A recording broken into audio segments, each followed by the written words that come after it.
रक्षाबंधन का त्योहार सदियों से भारत में मनाया जाता है, जो भाई और बहन के रिश्ते की अहमियत को दर्शाता है। राखी का त्योहार हिंदू पंचांग के अनुसार हर वर्ष सावन मास की पूर्णिमा तिथि में मनाया जाता है। यह त्योहार भारत, नेपाल और कई देशों में मनाया जाता है।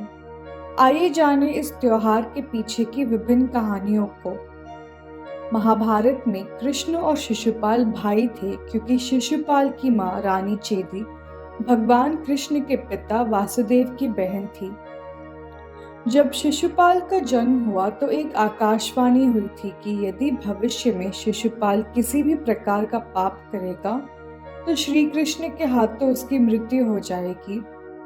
इस बात से परेशान होकर कृष्ण की बुआ ने उनसे वचन लिया था कि वे शिशुपाल के 100 पापों को माफ कर देंगे, और भगवान कृष्ण ने इसे स्वीकार कर लिया। बड़े होने पर शिशुपाल और रुक्मी बहुत अच्छे मित्र हो गए। रुक्मी चाहता था कि उसकी बहन रुक्मिणी का विवाह शिशुपाल से हो।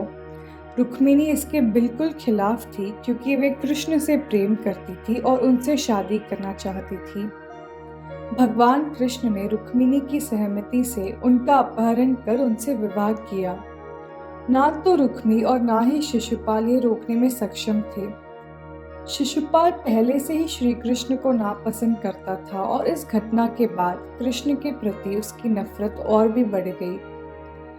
जब पांडवों ने इंद्रप्रस्थ नगर की स्थापना की, उस समय इसका आयोजन किया गया था, और राजसूय यज्ञ के दौरान शिशुपाल और श्री कृष्ण का आमना सामना हुआ। शिशुपाल और दुर्योधन सहित आर्यावर्त के सभी राजाओं को आमंत्रित किया गया था। दुर्योधन और शकुनी इस बात को अच्छी तरह जानते थे कि अगर पांडवों ने यज्ञ पूरा कर लिया तो पूरे आर्यावर्त में वे सबसे शक्तिशाली हो जाएंगे। वे इसे बर्दाश्त नहीं कर सके और समारोह में बाधा डालना चाहते थे, लेकिन वे ये भी जानते थे कि कृष्ण की मौजूदगी में ऐसा कुछ नहीं कर सकते। इसलिए उन्होंने शिशुपाल को उकसाया, जो उनके बगल में बैठा था। शिशुपाल पहले से ही श्री कृष्ण को नीचा दिखाने के मौके की तलाश में था, और उसने इस मौके का फायदा उठाया। उसने श्री कृष्ण के साथ पांडवों, उनकी पत्नी द्रौपदी और उनकी मां कुंती का भी अपमान किया। यज्ञ में उपस्थित सभी लोगों ने शिशुपाल को अपनी जीभ पर नियंत्रण रखने के लिए कहा, लेकिन उसने किसी की बात नहीं सुनी और श्री कृष्ण का अपमान करता रहा। बात तब हद से बाहर हो गई जब उसने द्रौपदी और कृष्ण के रिश्ते पर भी सवाल उठाया, और ये भी कहा कि दोनों के बीच अवैध संबंध है। कृष्ण द्रौपदी को अपनी बहन मानते थे, और इस वजह से वे उसका अपमान सहन नहीं कर सके। उन्होंने शिशुपाल के 100 पापों की परवाह किए बिना तुरंत अपने सुदर्शन चक्र से शिशुपाल का वध कर दिया। जब कृष्ण ने शिशुपाल का वध किया तो उनकी उंगली से खून बहने लगा। द्रौपदी ने तुरंत ही अपनी साड़ी का टुकड़ा फाड़कर उनकी उंगली पर लपेट दिया। कृष्ण द्रौपदी को आशीर्वाद देते हैं और कहते हैं कि वे सारी उम्र उसकी रक्षा करेंगे। इस साड़ी का ऋण चुकाने के लिए चीरहरण के समय भगवान कृष्ण ने द्रौपदी की रक्षा की। कहा जाता है कि इसके बाद से रक्षाबंधन पर बहन द्वारा राखी पहनाने की परंपरा शुरू हुई। दूसरी कथा स्कंद पुराण और श्रीमद् भागवत में मिलती है।